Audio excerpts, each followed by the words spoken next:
입다 이야기는 부정적인 내용의 비중이 긍정적인 내용의 비중을 앞서기 시작하는 그런 이야기입니다. 우리가 지난 3주 동안 살펴본 기드온 얘기를 한번 살펴보시면 기드온 이야기에도 부정적인 내용이 많이 나옵니다. 마지막에는 아비멜렉은 말할 것도 없고 그 뒤에 기드온의 싸움 후반부부터 벌어지는 이스라엘 내부의 갈등, 그리고 기드온과 이스라엘의 실패, 이런 부분들을 보면 기드온 이야기에도 부정적인 얘기가 많이 나와요. 그러나 기드온 이야기에는 긍정적인 얘기도 굉장히 풍성합니다. 가장 드라마틱한 승리가 있고 성경이 말하는 영적 싸움의 원리를 정말 가장 선명하게 보여주는 이야기 중에 하나가 기드온의 이야기죠. 거룩과 순종이라는 원리로 어떻게 그 말도 안 되는 1%도 안 되는 병력을 데리고 최소 10만이 넘는, 어쩌면 수십만이 될 수도 있는 이방 군대에 무찌르는가, 이런 내용들을 보면 긍정적인 내용이 많습니다. 그러나 이제 오늘 이따부터는 부정적인 내용이 더 많습니다. 이따 이야기에는 긍정적인 내용이 그렇게 두드러지지 않습니다. 이건 저희가 지금 계속 꾸준히 살펴보고 있는 사사기의 흐름입니다. 뒤로 갈수록 점점 추락하는. 이제 다음번에 나온 삼손 이야기는 난장판이죠. 그리고 그 뒤에 나온 두 개의 에피소드는 소돔과 고모라를 연상시키니까요. 갈수록 추락합니다. 그리고 이 입다 이야기부터 이제 평안이라는 단어가 없어집니다. 기드온 때도 후반부가 굉장히 암울하긴 했지만 그래도 기드온까지는 사사들을 통한 구원이 있고 나서 이 땅이 몇 년 동안 평안하였더라 이게 나왔어요. 근데 입다부터는 평안이라는 단어는 이제 안 나옵니다. 당연히 삼손 때도 안 나오고 그 뒤에는 더 나올 이유가 없고요. 근데 제가 이 사사기 서론하면서도 말씀드렸습니다만 이 평안이라는 단어가 사라진 것은 작게 볼 문제가 아닙니다. 우리 삶에서, 우리 내면에서 하나님으로 인한 평안이 사라진 게 작게 볼 문제도 아니지만 이 성경에서 이 평안 또는 평안은 하나님 나라의 두드러진 특징 중 하나거든요. 여호수아의 정복이 끝나고 나서 그 땅에 비로소 전쟁이 끝이고 평화가 임했습니다. 다윗과 솔로몬 시대에 드디어 평화가 임했습니다. 이거는 다 이스라엘 백성이, 이스라엘 나라가 하나님 나라라는 것을 보여주는 중요한 표지예요. 가장 대표적인 표지 중에 하나예요. 평화는. 근데 사사시대가 점점 암울해져 가긴 하지만 그래도 그동안 사사들을 통한 구원이 있고 난 뒤에는 잠시 동안이나마 평안이 있었다. 그 말은 구원받은 이후에 잠시 동안이나마 은혜가 살아있고 이스라엘 백성 가운데 하나님 나라다움이 좀 존재하고 드러났었다. 이런 뜻이에요. 근데 입다부터는 사사를 통한 하나님의 구원이 있고 나서도 그게 안 보이는 거예요. 하나님 주시는 그 은혜의 흔적들이 없고 이스라엘 공동체 안에 하나님 백성다움, 하나님 나라다움이 안 드러나요. 하나님의 큰 구원을 경험하고 나서도 그게 안 보여요. 이건 굉장히 심각한 문제입니다. 입다 때부터 그랬다는 거예요. 자, 그러면서 특별히 우리가 지난주까지 살펴본 기드온 이야기와 오늘 살펴본 입다 이야기 가운데 상당히 비슷한 점들이 여러 가지가 있습니다. 그리고 이것을 같이 살펴보면 사사기가 계속 보여주는 영적인 쇠퇴를 조금 더 구체적으로 볼 수 있어요. 왜냐하면 비슷한 내용들이 나오는데 여기가 더 안 좋거든요. 이게 이제 몇 가지가 있는데 하나는, 첫 번째는 하나님의 책망입니다. 우리 기드온 때를 생각하면 그 전까지는 앞에서 아주 간단하게 이스라엘 백성이 범죄했고 하나님 징계했고 부르짖으니까 하나님이 바로 사사를 보내주셨죠. 근데 기드온 때부터는 이스라엘이 부르짖었더니 그 다음에 뭐가 나오냐면 하나님 선지자를 보냈어요. 선지자를 보내서 책망을 하셨습니다. 그들의 죄를 지적하시고 구원에 대한 언급이 없어요. 그냥 그들의 죄만 책망하고 끝납니다. 선지자가. 그렇지만 직접 구원에 대한 언급은 없으셨지만 바로 이어서 여호와의 사자를 통해서 구원자를 부르시죠. 기드온을 부르시잖아요. 그러니까 선지자가 나타나서 책망하고 여호와의 사자가 기드온을 불러요. 그러니까 책망과 구원자를 세우는 일이 같이 일어났어요. 근데 이따 때는 하나님의 책망의 수준이 수위가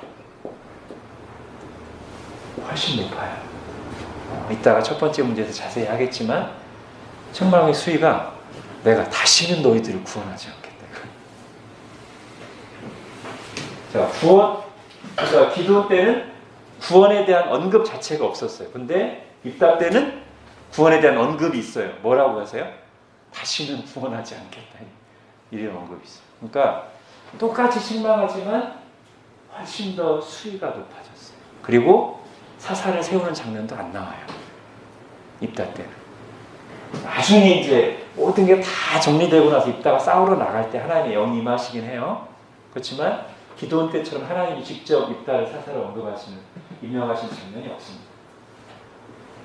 2번 이거는 약간 과로입니다. 왜냐하면 출신이 입다가 이생의 아들이에요.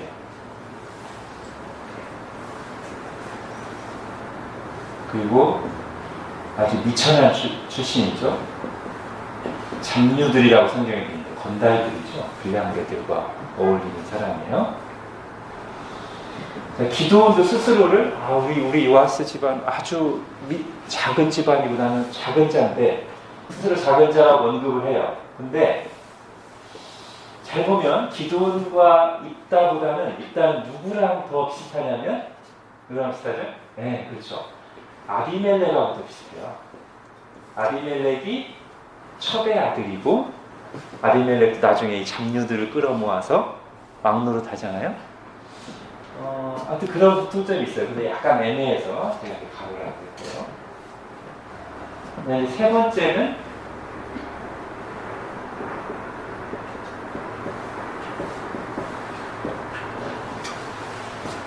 사인과 성원인데, 자, 하나님이 이끄시는 구원 전쟁을 나가기에 앞서 이전 사사들은 그런 적이 없었는데 기드온은 하나님께 2번이나 사인을 구합니다. 제가 그 사인을 말씀드릴 때 긍정적인 부분이 있고 부정적인 부분도 있다고 했어요. 긍정적인 부분은 분명히 기드온이 순종하려고, 그래서 누구랑 비교해서 이사야에 나오는 아하스랑 비교해서 아하스는 하나님이 사인 구해라 해도 안 구하고 인간적인 길을 갔지만 그래도 기드온은 순종하기 위해서 사인을 구했다는 것은 인정할 만한데, 그러나 하나님의 말씀이 분명히 있었고 그 이전에 많은 하나님의 그런 것을 보여주셨음에도 불구하고 2번이나 걸쳐 사인을 구하는 모습은 꼭 믿음의 모습이라고 하긴 어렵다고 말씀드렸습니다. 거기서 조금 더 나가서 이제 기도는 사인을 구하는데 일단은 조금 더 수위가 높아져요. 자, 하나님의 구원을 확인하기 위한 사인을 구했다면 하나님의 구원을 보장받기 위한 서원을 합니다. 게다가 이 서원은 나중에 보겠지만 잘못된 경솔한 서원이에요. 이 모습은 사사들이 뒤로 갈수록 하나님을 전적으로 의지하는 데서 멀어져 가고 있습니다. 이 앞에는 누구죠? 기도는 앞에 바락. 바락부터 그 증상이 나타나죠? 바락은 드보라 당신 나라 같이 가줘야 되겠습니다. 기도도 하고 사인을 구하고 서원을 합니다. 좋은 징조가 아니에요. 자, 네 번째는 그 전쟁이 끝나고 나서 같은 세력이 등장합니다. 이거 아주 못된 에브라임 지파가 등장해서 두 번 다 똑같이 기드온과 입다가 하나님의 부르심을 받아서 세움과 사사로서 오랜 시달림에 고통하던 이스라엘을 구해냈어요. 하나님의 구원 역사에 쓰임받아서. 그런데 에브라임 지파가 와서 다툽니다. 하나님을 찬송하고 기도원에게 감사하기는커녕 강하게 항변하며 다투어요. 그 기도원이 달래죠. 그래서 어떻게 그냥 넘어가요. 근데 입다 때는 와서 다투는 정도가 아니라 공격하고 협박합니다. 니네 집을 불살라버릴 거야. 왜 그러는지 모르겠어요. 이스라엘을 구원한 사람인데 와가지고 니네 집 불살라버릴 거예요. 정말 말도 안 되는 건데 입다는 기도원하고 틀립니다. 전쟁을 치러서 에브라임 지파 42,000명을 죽입니다. 엄청난 숫자입니다. 이것도 지금 이거보다 훨씬 지금 심각해졌음을 보여주죠. 마지막으로는 승리 후에 비성경적 종교 기도는 금으로 에봇을 만들었어요. 그러니까 에봇을 만들었으니까 뭔가 자기 딴에는 뭐 신앙적인 걸 표현한 거예요. 근데 저게 이스라엘에게는 우상 숭배를 하게 만든 큰 올무가 되죠. 일단은 이 경솔한 소원을 실행해서 자기 딸을 제물로 바치는데, 번제로 바치는데 이것은 이교도적인 겁니다. 가나안 땅에 있던 우상 숭배 문화에서 온 거죠. 이렇게 기도원 이야기와 입다 이야기는 비슷한 점들이 적잖이 있는데 자세히 하나하나 살펴보면 그 영적 추락의 수위 정도가 뒤로 갈수록 분명히 더 심각해졌다, 더 안 좋아졌다라는 것을 볼 수 있습니다.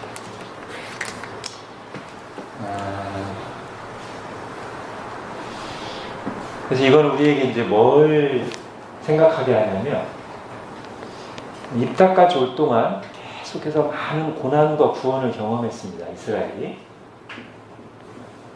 우리가 이들에게 던지는 질문, 그리고 우리 자신에게도 던지는 질문은 고난을 통해 배운 바가 없는가 하는 것, 또는 그 고난에서 하나님이 도와주신 하나님의 구원을 통해 배운 바가 없는가. 사실 정상적이라면 고난과 구원의 경험을 통해서 하나님을 더 알아가고 체험적인 신앙을 갖고 좋아져야 되는데, 그런 신앙의 역사와 경험들이 쌓일수록 건강해지는 것이 바람직한데 이스라엘은 그러지는 않았습니다. 분명히 반대로 역행했습니다. 우리는 이스라엘에게 질문합니다. 이스라엘이요, 그렇게 큰 고난을 통해서도 깨달은 바가 없는가? 우리 스스로에게도 질문. 이전의 신앙 경험들, 이전의 실패들, 이전의 고난들, 거기서 도와주신 하나님의 은혜들을 통해 배운 바가 없는가? 여전히 제자리 걸음인가? 아니면 오히려 더 추락하고 있는가? 이렇게 안타깝게 질문해 보게 됩니다. 자, 그러면서요, 이 입다 이야기에서는 이제 각 사사들 이야기마다 특징이 하나씩 있는데, 입다 이야기에는 또 독특한 특징이 하나 있습니다. 뭐냐면,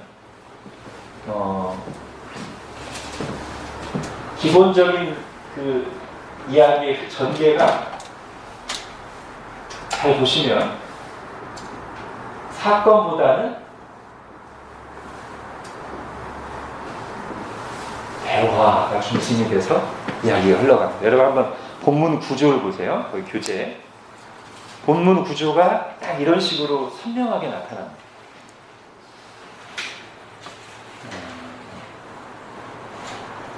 지금까지 사사 이야기들은 이렇게 선명하게 할 수 있는 본문이 없었어요. 근데 이 입다 이야기는 이게 굉장히 뚜렷합니다. 그래서 제가 거기서 대화라는 말은 다 뺐지만 잘 보면 꼭 두 대상이 등장해서 하나님과 이스라엘, 첫 번째 단락에서는.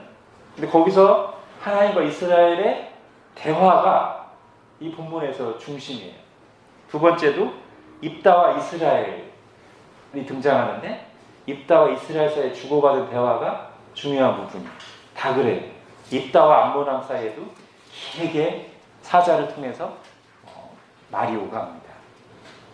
그리고 하나님과 입다 사이에도 말이 있죠. 여기에 바로 그 문제가 되는 입다의 서원이 나오고, 정작 전쟁은 서원 뒤에 32절, 33절 두 절로 끝. 사건은 별로 자세히 기록이 안 돼 있어요. 짧게 끝나요. 근데 둘 사이의 대화가 중요해요. 그 다음에 입다와 딸의 또 대화가 나오고, 서원을 이행하는 과정에서. 그리고 마지막에 입다와 에브라임 가운데 또 말다툼이 있고 나서 전쟁하고 끝입니다. 그러니까 이런 구조로 분명하게 돼 있어요. 그러니까 우리가 그 주고받은 대화를 잘 봐야 되겠죠. 그 중에서도 굉장히 중요한 대화가 첫 번째와 두 번째 단락에 나오는 하나님과 이스라엘의 대화, 그리고 그 뒤에 나오는 입다와 이스라엘의 대화입니다. 이 두 대화가 구조가 또 비슷해요. 첫 번째 단락을 보겠습니다. 우리가 본문을 안 읽고 시작했으니까 제가 이 구절을 읽을 때 잘 보시기 바랍니다. 이스라엘 자손이 다시 여호와의 목전에 악을 행하여 바알들과 아스다롯과 아람의 신들과 시돈의 신들과 모압의 신들과 암몬 자손의 신들과 블레셋 사람들의 신들을 섬기고 여호와를 버리고 그를 섬기지 아니하므로 여호와께서 이스라엘에게 진노하사 블레셋 사람들의 손과 암몬 자손의 손에 그들을 파심해 너희가 나를 버리고 다른 신들을 섬기니 그러므로 내가 다시는 너희를 구원하지 아니하리라. 가서 너희가 택한 신들에게 부르짖어 너희의 환난 때 그들이 너희를 구원하게 하라 하신지라. 여러분 성경 본문하고 같이 보시기 바랍니다. 자, 일단 여기 보면 지금까지와 안 나왔던 게 나오죠. 지금까지는 그냥 이스라엘 자손이 또 여호와의 목전에 악을 행했다까지만 나왔어요. 근데 오늘은 그 뒤에 우상들의 목록이 다 나옵니다. 몇 개인가 세보십시오. 몇 개예요? 바알부터 시작해서 끝까지. 그죠. 7개. 7개면 물론 이렇게 여러 가지가 기술된 것 자체가 우리에게 굉장히 눈에 띄지만 또 7이라는 숫자는 하나는 성경이 보통 7을 완전수처럼 하기 때문에 이들이 얼마나 완전하게 우상숭배를 했는가, 완벽한 우상숭배자들이었는가를 보여주기도 하고, 또 한편으로는 이게 이스라엘이 가나안을 정복할 때 가나안 몇 족속과 싸우죠? 가나안 7족속, 그죠? 또 그렇게도 또 볼 수 있는, 그 7과도 연결돼서 가나안의 모든 우상을 다 받아들이는 것 같기도 하고요. 아무튼 뭐 꼭 그렇게 숫자를 말하지 않더라도 지금 그냥 딱 봐도 굉장합니다. 우상 숭배 종합 세트를 보여주는 것 같은데, 당시 유행한 우상들은 다 섬기고 있어요. 근데 우리가 언뜻 보면은 야, 이스라엘 백성 정말 심하다, 한두 개도 아니고 7개나 이렇게 생각하지만, 또 조금만 생각하면 이렇게 생각할 수 있죠. 만약에 하나님을 배반하고 우상 하나를 섬기는 게 가능하다면 2개, 3개는 왜 안 되며 4개, 5개는 왜 안 되겠습니까? 이미 우상 하나를 섬길 때 하나님을 결정적으로 배신한 거죠. 그죠? 그게 가능한 사람은 2개, 3개도 가능합니다. 하나님의 말씀을 하나를 분명하게 어길 수 있는 사람은 2개, 3개 어기는 거 어렵지 않습니다. 더군다나 우리 우상을 왜 섬기겠습니까? 이스라엘 백성 나쁜 줄 알면서도 나중에 그 생각보다 희미해지겠지만 우상 왜 섬겨요? 우상을 섬기면 당연히 유익이 있다고 생각하니까요. 당연히 우상이 어떤 효과를 가져온다고 생각하니까 섬기는 거잖아요.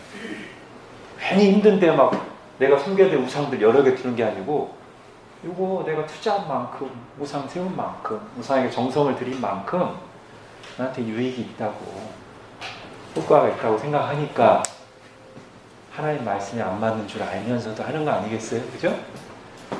그러니까 이렇게 생각하는 거죠. 성공을 약속하는 우상이 있어요? 그것도 섬기고. 재물을 주는 우상이 있어? 그것도 섬기고. 자녀에게 복을 주는 우상이 있어? 그것도 섬기고.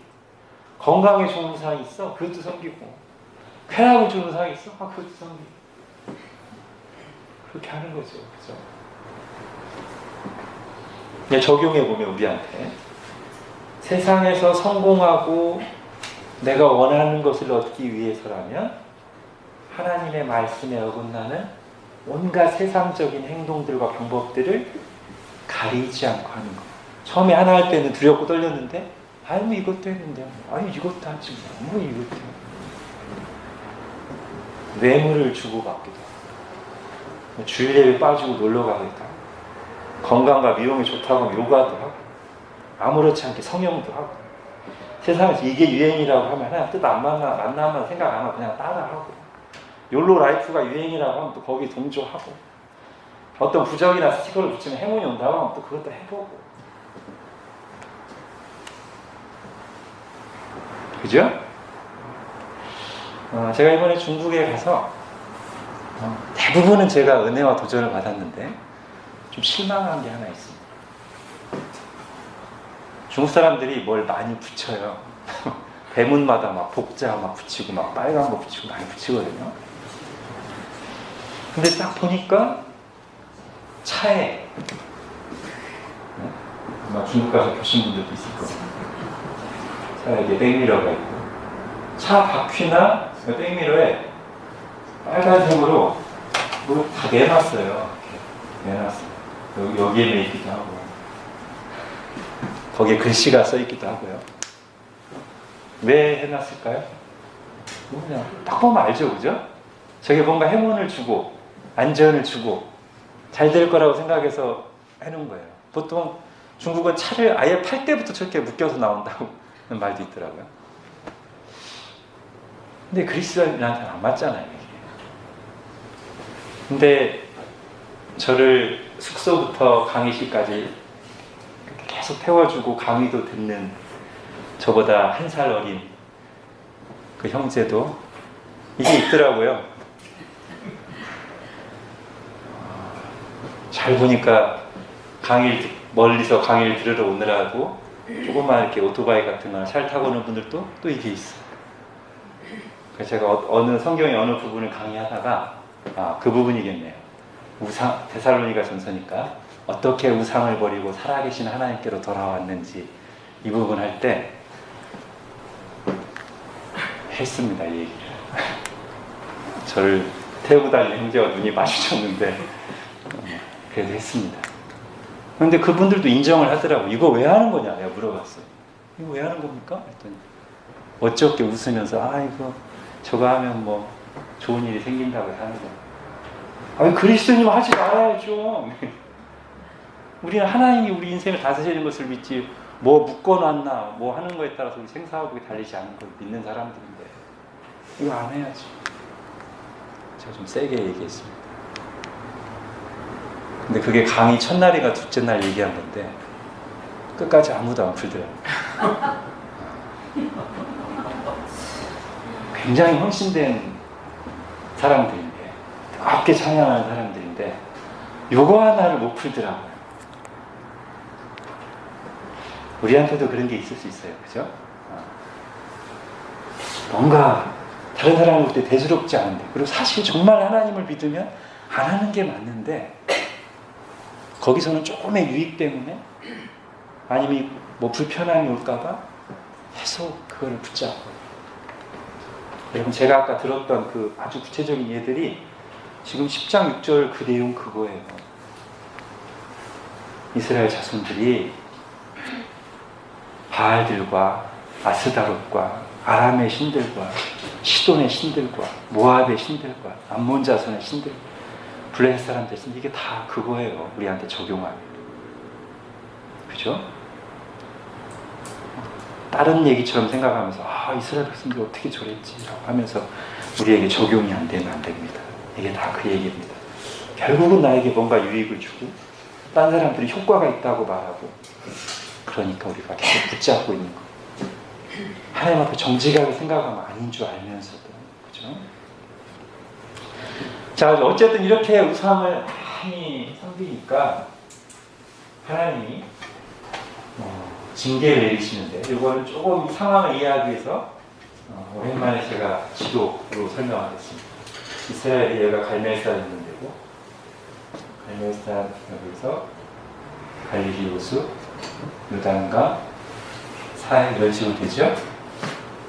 여기가 예루살렘이 좀 있으니까 뭐 유다, 베냐민, 에브라임 이런 식으로 있을 거예요. 그리고 여기가 길르앗, 므낫세에 있는 쪽인데, 지금 거기 보면 한번 본문을 보십시오. 7절, 여호와께서 이스라엘에게 진노하사 블레셋 사람들의 손과 암몬 자손의 손에 그들을 파시네. 자, 암몬, 모압, 블레셋은 어디 있죠? 여러분 아실 거예요. 블레셋 1, 2, 3, 4 블레셋. 네, 그죠? 이제 서쪽 해안가 평지, 좋은 땅이죠. 여기 이제 산등성이고 주로 이스라엘이, 해안가 평지, 여기가 블레셋이에요. 근데 지금까지는 블레셋이 등장하지 않았습니다. 다 여기서 오는 적들이었어요. 미디안이든 모압이든 메소포타미아든 다 여기서 오는 적들이었는데, 지금 보니까 암몬과 블레셋 같이, 그러면 어떤 상태예요? 네, 양쪽에서 샌드위치로 지금 이렇게 고난을 받고 있어요. 그러면서 자, 8절 보십시오. 그 해 그들이 요단강 저쪽, 그러니까 요단 동편이에요. 요단강 저쪽 길르앗에 있는 아모리 족속의 땅에 있는 모든 이스라엘을 치고 18년 동안 억압했다. 그러니까 이쪽 요단 동편에 있는, 아까 제가 길르앗 쪽이라고 해요. 이쪽을 암몬이 완전히 쳐서 이기고 18년 동안 여기를 억압했어요. 그 뒤에 9절에 암몬 자손이 또 요단을 건너서 유다와 베냐민과 에브라임 족속과 싸웠다. 요단을 건넜다는 것은 여기는 이미 충분히 완전히 제압하고 여기로 만족하지 않고 여기로 넘어와서 아까 제가 말씀드린 유다와 베냐민과 에브라임과 싸웠어요. 지금 이 상황이에요. 그래서 양쪽으로 이렇게 동시 공격에서 고통을 겪고 있는데, 특별히 암몬이 거기서 더 강하게 이쪽을 완전히 정벌하고 좀 쳐들어왔어요. 그중에 에브라임도 있다는 사실을 기억하십시오. 나중에 에브라임이 여기서 구원받고 나서 와서 따진 걸 보면 정말 이해가 안 됩니다. 자, 이런 상황이에요. 자, 근데 저렇게 양쪽으로 이렇게 함께 동시에 문제 두 개가 동시에 발생해서 샌드위치처럼 아주 문제 사이에 끼어서 고통스러운 저 상황도 어렵지만, 이스라엘의 마음을 정말 힘들게 하는 것은 하나님의 말씀입니다. 11절. 자, 10절에 보면 이스라엘이 하나님께 부르짖었어요. 그것도 아주 구체적인 회개가 나옵니다. 지금까지 이런 회개가 안 나왔는데, 우리가 우리 하나님을 버리고 바알들을 섬김으로 주님께 범죄했습니다. 구체적으로 회개했어요. 근데 하나님이 볼 때는 말은 회개인데 하나님 중심을 보시니까 제대로 된 회개가 아닌 거죠. 11절에 뭐라고 하세요? 11절, 12절은 이제 하나님이 그동안 베푸신 구원에 대해서 쭉 얘기하시고 13절이 이제 무서운 말씀이죠. 너희가 나를 버리고 다른 신들을 섬기니 그러므로 내가 다시는 너희를 구원하지 않는다. 여러분 하나님한테 이런 말씀을 들었다고 생각해 보세요. 얼마나 두렵습니까? 여러분 우리는 아마 그런 생각을 공유할 겁니다. 세상의 고난들도 정말 힘들지만 우리에게는 뭔가 그래도 믿는 바가 있어요. 그래도 하나님이 있는데 영적으로 침체를 거듭하다가 어느 순간 우리 마음속에 이러다 내가 하나님께 정말 버림받는 거 아닌가? 정도까지 오면 그땐 정말 엄청 두렵지. 우리에게 제일 두려운 건 그거 아닙니까? 하나님이 함께 하시지 않는 거. 하나님이 더 이상 내 기도를 들으시지 않는 거. 하나님이 더 이상 내 예배를 받지 않는 거. 내가 다시는 널 인도하고 도와주지 않겠다. 제일 무섭습니다. 그래서 사실은 아모스 8장 10절에 나오는 보라 날이 이를지라 내가 기근을 땅에 보내리니 양식이 없어 주림이 아니고 물이 없어 가라니 아니라 여호와의 말씀을 듣지 못하는 기간이라. 이게 하나님의 은혜를 경험해 봤던 사람들로서는 정말 무서운 거죠. 하나님이 더 이상 말씀을 주지 않겠다 나에게. 그죠? 얼마나 무서운 일입니까? 그게 하나님 우리에게 내리시는 굉장히 엄중한 징계 중에 하나. 더 이상 하나님 말씀이 들리지 않는. 그죠? 아무튼 지금 굉장히 무서운 경고를 들었어요. 이스라엘. 그러면서 또 하나님 또 뭐라고 하시냐면 14절도 가보십시오. 가서 너희가 택한 신들에게 부르짖어 너희의 환난 때 그들이 너희를 구원하게 하라. 여러분 이게 하나님의 본심이 아니죠. 그죠? 너희 왜 나한테 부르짖어? 니네가 그동안 섬기고 의지했던 우상들에게 가서 살려달라고 그래. 우리가 성경 다른 곳을 보면 하나님이 가장 싫어하시는 것 중에 하나가 이거죠. 사실 고난 중에 하나님을 찾지 않고 다른 것 찾고 의지하는 거 하나님 가장 싫어하시는데 지금 하나님 입으로 이 말씀을 하세요. 얼마나 아픈 마음으로 이 말씀을 하시겠어요.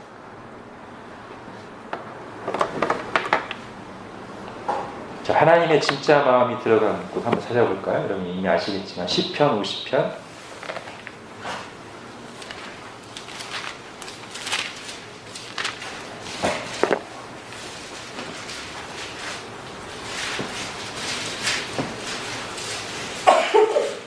50편. 오늘 말씀과 정확히 이제 반대되는 말씀.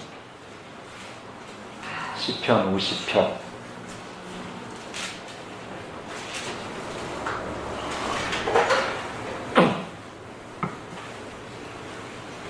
15절 같이 읽겠습니다. 시작. 환난 날에 나를 부르라. 내가 너를 건지리니 네가 나를 영화롭게 하리로다. 이게 하나님의 진짜 마음이 들어간 말씀이죠. 하나님의 진심이죠. 이게 환난 날에 내 백성들아 나를 부르라. 나를 찾아. 사람을 의지하거나 다른 거에 기웃기웃하지 말고 나를 부르라. 내가 너를 건지리. 네가 나를 영화롭게 하리. 그죠? 이 하나님 정말 우리에게 진심으로 하시는 말씀이고요. 오늘 사사기 10장에 나오는 그거와 반대되는 14절은 너무 마음이 아프시니까 이스라엘을 정신 차리게 하시려고 그냥 반대로 말씀하시고 가서 너희가 택한 신들 찾아. 왜 나한테 와서 살려달라고 그래? 그동안 나 의지하지 않고 내 말에 순종하지 않고 니네 하고 싶은 대로 다 하고 우상을 붙잡고 살더니 왜 그들에게 살려달라고 하지? 왜 나한테 왔어? 그죠?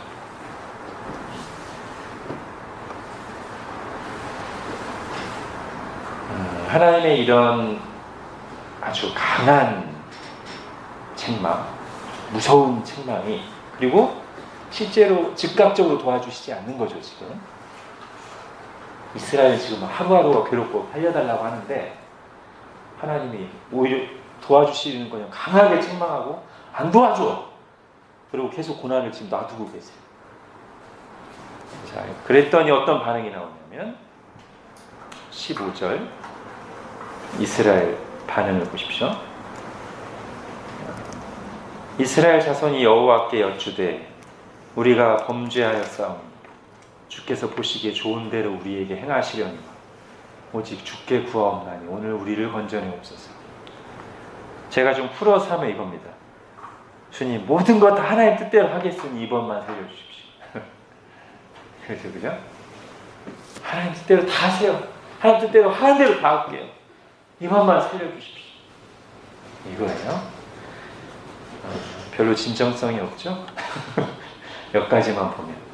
근데 그 다음에 나오는 16절에 나오는 것은 좀 이 사람들이 이게 진짜 진정한 회개인 것 같기도 하고 고민하게끔 만들게 행동을 합니다.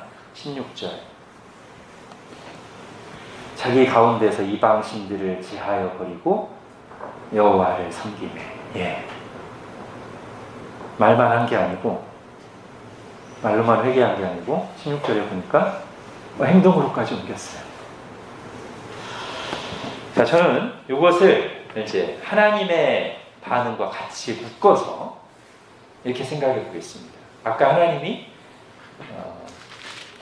13, 14절에 굉장히 강하게 무섭게 책망하셨단 말이에요. 지금 이스라엘 백성들, 당신의 백성들은 막 고통 속에서 살려달라고 애걸하고 막 죽어가고 있는데 안 도와줘. 니네 우상에서 부르짖어. 이렇게 굉장히 냉정하게 했단 말이에요. 우리는 그게 하나님의 본심이 아닌 줄 압니다. 그리고 우리가 조금만 더 해석한다면 그게 하나님이 정말로 이스라엘을 위해서 한 거라는 걸 압니다. 그냥 무조건 힘들다고 하면 왜 이렇게만 하는 게 사랑이 아니고, 누구보다도 사랑하시는 하나님이 지금 이렇게 매정하게 얘기하시고 내버려 두세요. 그 결과로 저는 15절, 16절에 나왔다고 보는 거예요. 처음에 형식적으로 회개하던 이스라엘이 더 구체적으로, 그리고 이게 하나님이 이걸 의도하시니까 그렇게 하셨다고 보는 거죠. 그렇죠? 그냥 하나님 한번 화나서 질러보신 게 아니고 이 반응을 기대하면서, 아니 내가 볼 때 너희 지금 살려달라고 하는데 진심으로 회개한 거 아니야 너희들. 그거 안 돼. 지금 문제만 해결된다고 그냥 겉으로 그냥 문제만 봉합한다고 되는 게 아니야. 정말 회개해야 돼. 정말 마음으로 돌이켜야 돼. 정말 나하고 관계를 회복해야 돼. 그걸 위해서라면 내가 너희들에게 심한 책망도 할 거야. 그리고 사실 그걸 위해서 이런 고통스러운 징계도 주신 거잖아요, 하나님. 여러분, 신구약 성경이 일관되게 보여주는 하나님의 모습 뭘까요? 신구약 성경이 일관되게 보여줍니다. 구약만이 아니라 당신의 백성을 사랑하시는데 죄는 미워하시는 게 하나님의 일관된 모습이에요. 그러다 보니까 하나님의 백성들이 죄와 붙어 있으면 이걸 끊어놓으시려고 매를 대시고 선지자를 보내서 강하게 책망하시고 하시는 거예요. 그죠? 구약에만 그런 게 아니에요. 신약도 똑같아요. 신약을 표현하면 이렇게 하면 되겠죠. 그리스도 안에서 매를 대시고 그리스도 안에서 책망하시고 그렇게 하시죠. 그 이유는 이것 때문이죠.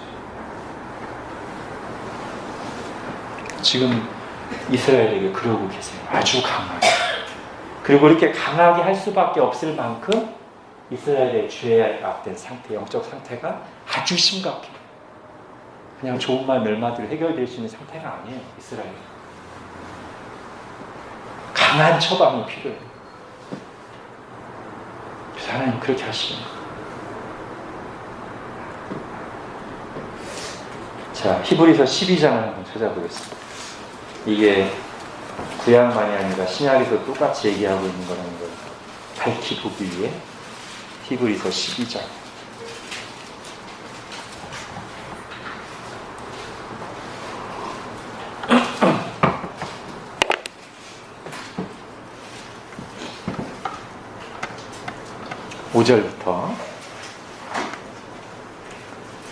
(5절부터) 우리 11절까지 한 절씩 교대해 보겠습니다. 또 아들들에게 권하는 것 같이 너희에게 권면하신 말씀도 잊었도다.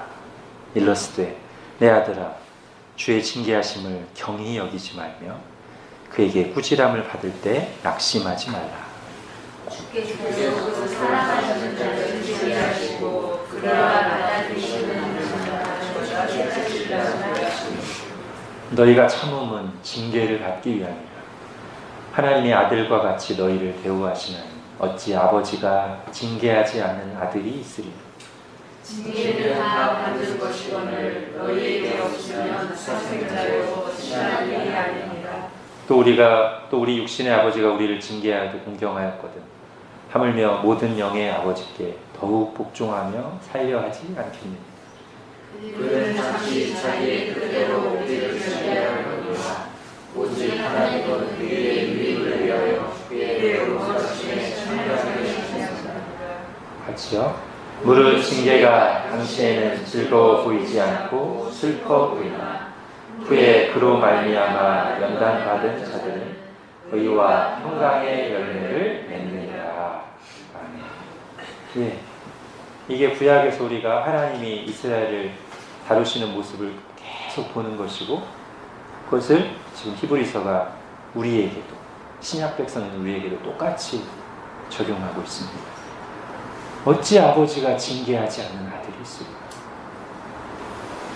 하나님이 그토록 죄를 미워하시고 죄가 우리를 파괴시키는데 그 죄 가운데 계속 머물고 있는 당신의 사랑하는 백성들을 어찌 그냥 오냐오냐만 하고 가만히 놔두시고 꾸짖으시고 채찍질하시고 징계하셔서 지금은 힘들지라도 돌이키게 하는 것이 하나님의 사랑이지 그냥 힘들어할까 봐 오냐오냐만 해주는 것이 그냥 받아주기만 하는 것이 어찌 사랑입니까?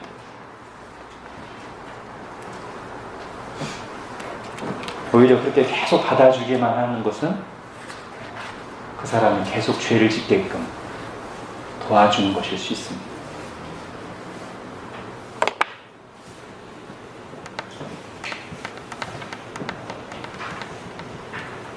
자, 그 다음 문제까지는 해야 되겠죠.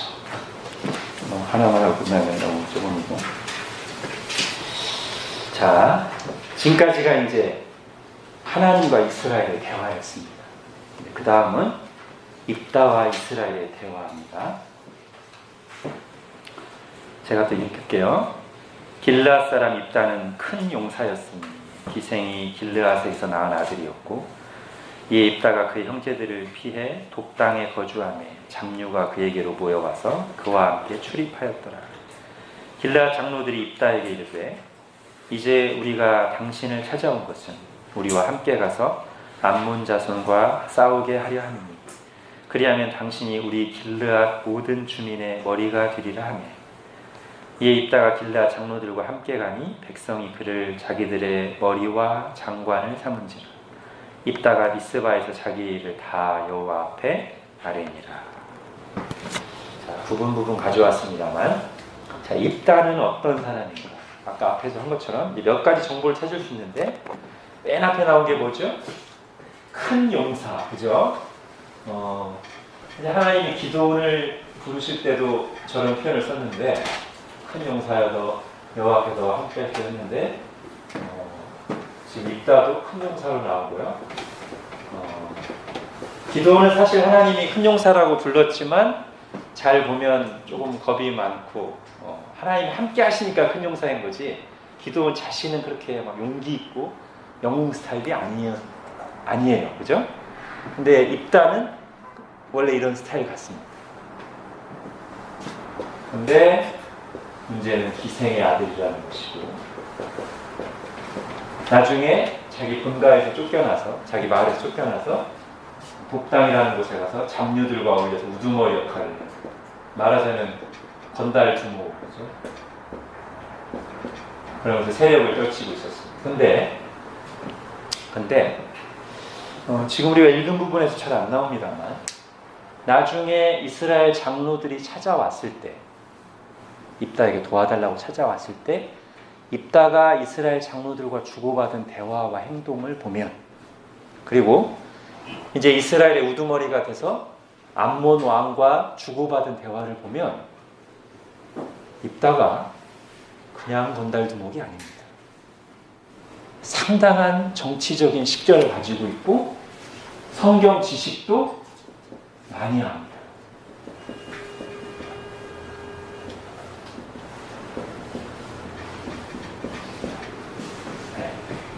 그러니까 지금 출신이 미천하고, 그래서 그 뒤에 약간 별로 건전하지 못한 삶을 살았지만, 이 사람 자체는 그릇이 작은 사람은 아닌 것 같아요. 영웅적인 요소를 갖춘 사람입니다. 입다는.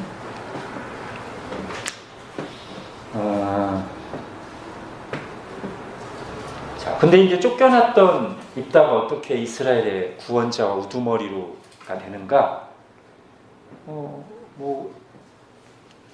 이스라엘의 위기죠. 이스라엘에게 닥친 위기가 개울 속에 버려져 있던 진주를 다시 불러냈습니다. 그러니까 이스라엘에게는 위기가, 입다에게는 기회가 됐습니다. 원래 저런 위기가 없었다면 이스라엘 사람들이 입다를 상종할 그럴 사람은 아닙니다. 건달 두목입니다. 건달 두목을 지금 장관으로 보시는 거예요. 삼국지에도 보면 황제가 아주 막 절박하게 역적들에게 쫓기다가 너무 자기 옆에 세력이 없으니까 산적들을 불러가지고 장군 삼고 막 그런 게 나와요. 그거랑 비슷합니다. 암몬이 쳐들어와서 너무 위기니까 이스라엘 장로들이 건달 두목을 자기들의 우두머리로 소환하는 거예요. 자, 그런데 여기서 이제 잘 보셔야 됩니다. 이때 그냥 입다가 별 생각 없이 그래 한번 해보지 뭐 이렇게 한 게 아니고, 굉장히 주도 면밀한 사람이에요. 정치적 식견이 있습니다.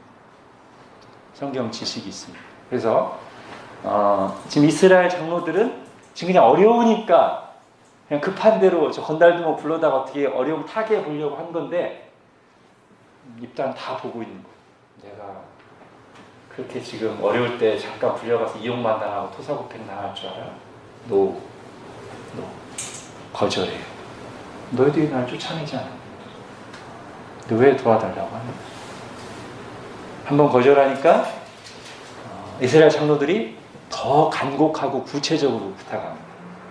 당신을 우리의 주 머리로 삼아서 우리가 계속 섬기려고 한다. 그러니까 의심하시지 말고 와라. 와서 우리의 머리가 되어달라. 근데 입다가 그래? 정말 그렇게 할 거야? 하긴 하니까 빌라 장로들이 하나님의 이름으로 확인을 해줍니다. 여호와는 우리 사이의 증인입니다. 우리가 반드시 그렇게 하겠습니다. 그랬더니 입다가 빌라 장로들과 함께 가서 제대로 임직식을 하고 하나님 앞에 그것을 다 고합니다. 하나님 증인이라는 거죠. 입다가 그렇게 이스라엘의 장관 머리가 됐어요. 그런데 이 패턴을 보면, 자, 패턴이 지금 어떻게 되냐면, 암몬이 압제를 해요. 그래서 이스라엘이 도와달라고 호소해요. 근데 입다가 거절이나 금방 반응을 안 해요. 그랬더니 이스라엘이 더 확실하게 호소하고 구체적인 제안을 해요. 그랬더니 응답합니다. 이게 지금 이스라엘과 입다 사이에 오간 대화하고 모습인데, 잘 보시면 방금 전에 우리가 했던 하나님과 이스라엘 사이에 주고받은 거와 거의 똑같은 패턴이에요. 암몬이 압제를 하니까 이스라엘 하나님께 살려달라고 해요. 하나님이 강한 말로 고절해요. 그랬더니 이스라엘이 하나님 하라는 대로 다 할 테니까 이번만 살려주십시오 하면서 우상을 버리고 하나님을 섬겨요. 구체적으로. 그래서 이 응답은 입다의 응답이지만 결국 입다가 응답하고 전쟁을 나가는 것이 이때는 아직 응답하지 않은 걸로 보였던 하나님의 응답이기도 합니다.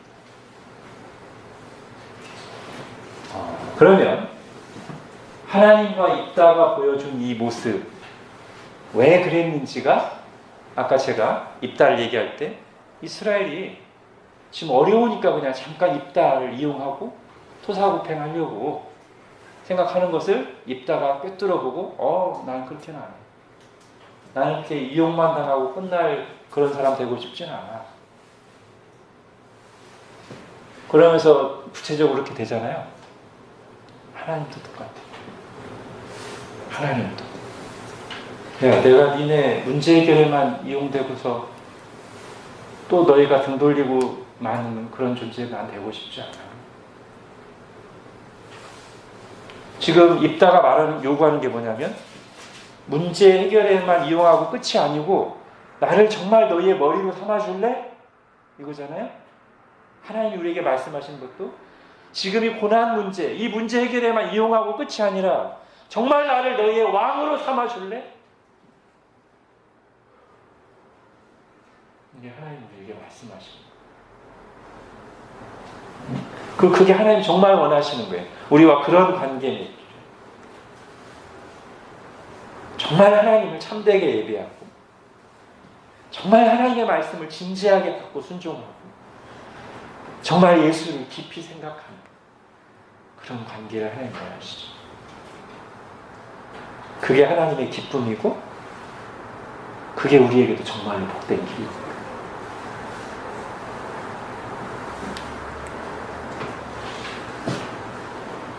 근데 하나님의 백성 이스라엘이 그런 마음이 아닌 상태로 그냥 문제 해결만, 어려움만 극복하고 싶어서 하나님을 찾기도 하고 사람을 찾기도 하는 모습을 보여주는 거예요.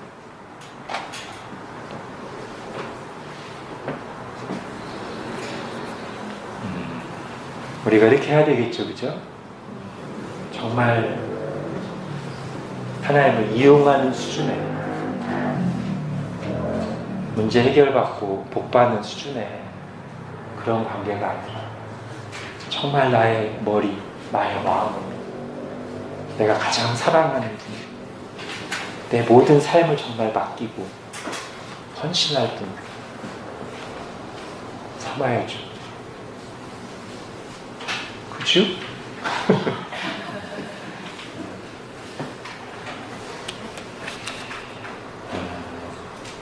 저는 계속 지난주 나눴던 말씀이 떠오르고 저 자신에게도 적용하고 있습니다. 오늘 이 말씀 준비하면서도 곳곳에 예수를 깊이 생각하라를 넣으면서 준비했습니다. 지금 여기도 하나님 우리와 그런 관계를 원하신다. 그냥 어려울 때만 잠깐 찾았다가 잊어버리는 그런 관계가 아니라 평소에도 기쁠 때나 슬플 때나 문제가 있을 때나 없을 때나 바쁠 때나 안 바쁠 때나 우리가 깊이 생각하는 대상이 되기를 원하시고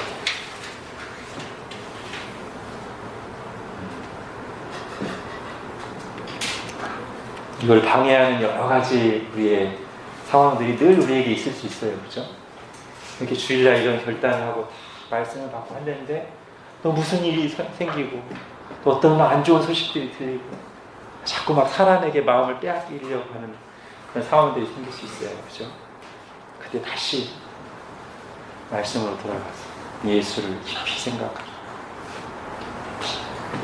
그러길 원합니다.